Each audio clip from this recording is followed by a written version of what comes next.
The chamber is called the Temple of Wisdom. It's the seat of government for an advanced civilization. The architecture is formal, stone columns, a vaulted ceiling, braziers burning at the perimeter.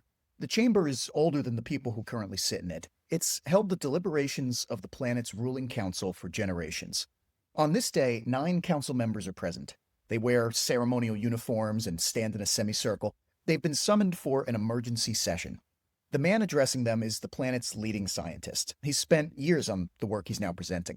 His instruments are the most sensitive in the world. His calculations have been reviewed. His methods are not in dispute. He tells the council that the planet is dying.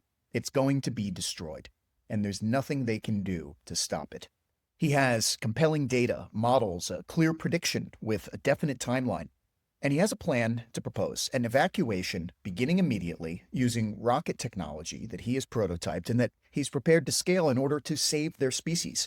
He's come to the council because the council is the only body with the authority to act on what he is telling them. The council listens, and the first response is from the senior member. He says the data is interesting. The methods appear to be sound. He says that the conclusions, however, are unsupportable. A second member says the scientist has probably been working too hard. A third just laughs. They hold a vote. It's 9-1 against. The session is concluded. The scientist returns to his laboratory. He has just one prototype rocket in his inventory. It's not big. It'll hold just a single small passenger. He places his infant son inside. He launches the rocket toward another world, orbiting a distant star. A world whose atmosphere he's studied and judged to be compatible with their form of life.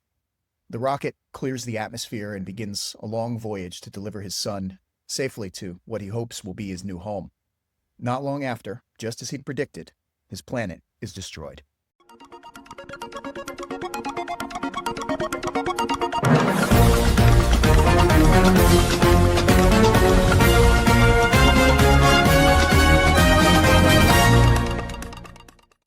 Welcome back to The 10th Man. I'm Chris Porden. This is episode 10, the final episode of season 1. The scientist I described, his name is Jor-El. His planet is Krypton. The infant in the rocket is the extraterrestrial who humans will one day come to call Superman. The story is the origin sequence of one of the most widely told fictional narratives of the last century. The first published version appeared in 1939. The version I just described is based on the 1952 television pilot of The Adventures of Superman. The same scene, with minor variations, has been retold across radio, film, animation, and comic books for more than 80 years. The scene presents a scientist with sound data and a sound model, a council, a vote, a planet destroyed, a people eradicated. This is a podcast about real-life institutional failures. The first 9 episodes documented real failures in real institutions. This episode is about a fictional case. The reason it's in this series is that the structure of the failure is identical to the 9 that came before it. This fictional version is actually the cleanest demonstration of the pattern this season has been documenting throughout. That's the subject of this final season 1 episode. The Krypton sequence is a small scene. In the 1952 pilot, it lasts just under 5 minutes. In the 1978 Donner film, it's the opening 20 minutes of the movie. In the 1996 animated series, it's the entire first episode. The scene has been told at every length, in every medium, with every available stylistic register. What's unusual about it is fictional governing bodies, representations of the consensus. They're normally given some plausible reason for their position. The dissenter is normally given some weakness that has to be overcome, some challenge of credibility. The 1952 pilot doesn't bother to do that. The council members aren't portrayed as corrupt or stupid. They aren't under pressure from a rival political party. They simply hear the warning, decide it's implausible, and vote it down.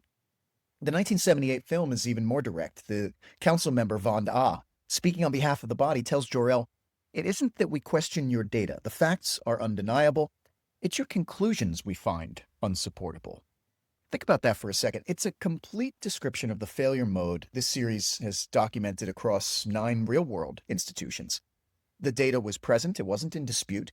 The conclusion the data implied wasn't the conclusion the institution was prepared to act on.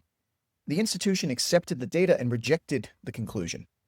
The mechanism that should have closed the gap between the data and the conclusion just didn't work. It's similar to what we saw with Yom Kippur, the Space Shuttle Challenger, Bay of Pigs, Theranos, the Millennium Challenge. The fictional version states the failure mode in one sentence because fiction can afford to be neat and tidy. The real cases were much messier in the foreground and identical in the background structure. Each of the 9 episodes of this season documented a different way the same gap appears. The gap between what was known and what was ultimately decided. In the Krypton story, the consequence of the gap is total. The planet is destroyed, the scientist's family is destroyed, an entire civilization gone. One infant survives, launched on a prototype that was probably never meant to be used by a father who was right, but outvoted. The fictional version is permitted to be that clean because it's fiction. The real versions are not because real institutions actually contain the real people they fail. In episode 1, we talked about military intelligence in 1973. The mechanism of dissent did not exist. The concept made challenge impossible from inside the framework. In episode 2, NASA engineering in 1986, the mechanism existed, the dissent reached the room, the structure made that dissent weightless. In episode 3, medicine across centuries, the mechanism became the method itself. The randomized control trial was the institutional form of distrust toward the practitioner's judgment. In episode 4, aviation across half a century, the mechanism was built. CRM and the NTSB made failure into information. The Boeing 737 MAX showed what happens when the mechanism is prevented from forming around a new product. In episode 5, finance and short selling, the mechanism existed. It cost money to operate every day that the consensus was wrong. Most dissenters were liquidated before proven right. In episode 6, the Kennedy White House across just 13 months. The mechanism was the same room with the same president. The variable was the structure of the meetings that happened there. In episode 7, corporate governance at Amazon and Berkshire, the mechanism could be built into the process or carried by a person. Both forms decayed once the people who built or embodied them were gone. In episode 8, Theranos and the Silicon Valley fake it till you make it culture, the mechanism was present in every institution that should have caught the fraud. The information that would have made that challenge possible was withheld. And in episode 9, the Millennium Challenge 2002, the mechanism worked. It produced the answer the test was designed to produce, or one of the answers it was designed to produce. The military rewrote the rules until the wrong answer, as they saw it, disappeared. 9 variations on this single failure. The information that would have prevented those failures was present in these systems. Someone knew, someone said something. The mechanism that should have carried the dissent from the person who held it to the decision that needed it either didn't exist, existed and was disabled or suppressed, existed and was starved of the information it needed, or it existed and was overridden when it produced an answer the consensus didn't want to hear. The fictional case sits at the cleanest version of that same structure. The data is undeniable, the conclusions unsupportable, and the vote is still 9-1. The planet is destroyed. The argument we've been building this season is this. Institutions don't produce good decisions because they're staffed by good people with good judgment. They produce good decisions because they have built structures that make it impossible for consensus to suppress a challenge, even when the consensus would prefer it to. Good intentions don't work. Mechanisms do. The honest version of the argument requires one more caveat. The mechanisms we build to do this do decay over time. The Yom Kippur Devil's Advocate unit was built after 73 specifically to prevent the failure the war had revealed. It was ritualized into ineffectiveness over the decades that followed. Israel was attacked again in 2023. The Amazon leadership principles were built to make reasoning visible and challenge possible. By 2024, Fortune was reporting that the same principles had become weapons used to manage supposedly problematic employees out of the company. The challenge culture Andy Grove built at Intel did not survive him by very long, and the company's strategic position eroded across the decade after his death. Crew resource management was operational across commercial aviation for 50 years before the 737 MAX was certified. The MAX failure was a case where a half-century-old mechanism was prevented from forming around a new product through regulatory and organizational structure. NASA flew Space Shuttle Columbia 17 years after Challenger. The decision-making structure that doomed Columbia was apparent to anyone who had read the Rogers Commission report on the Challenger disaster. This is an important complication that I want to acknowledge. Building a dissent mechanism isn't the end of the work. It's the beginning of a different, longer battle. Keeping that mechanism functional after the people who remember why it was built in the first place are gone is much harder than building it to begin with.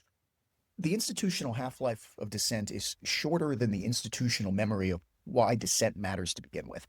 The institutions in this series that built strong mechanisms still failed less often than the institutions that didn't even try. Aviation fatalities per passenger mile have fallen by orders of magnitude across the period CRM has been in operation.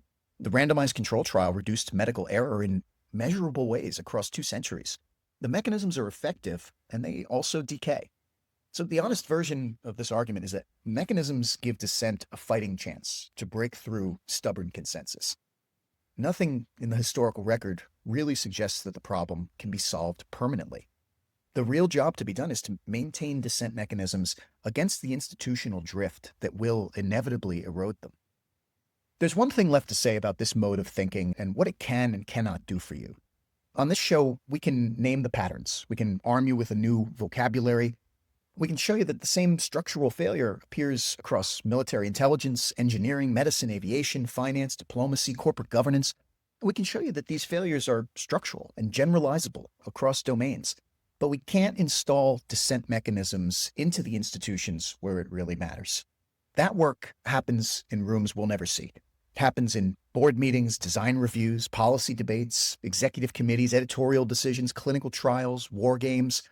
It happens whenever someone inside an institution decides that the structure of how the institution decides is a question worth raising and raises it. You, this show's listener, probably work somewhere. There's something like a council of 9 in that institution. Maybe there's a Jor-El. The structures you build determine whether that council will hear him. A million thanks to our amazing producer, Nimis Apile, and thanks to you for listening. Season 2 will be a bit different from Season 1. Each episode will be a conversation with someone inside an institution where the questions this series has documented are being lived. Until then, you have the vocabulary, you have the patterns, you know what's at stake. The next part of the work is up to you. Thanks for listening to Season 1 of the 10th Man Podcast. See you next season.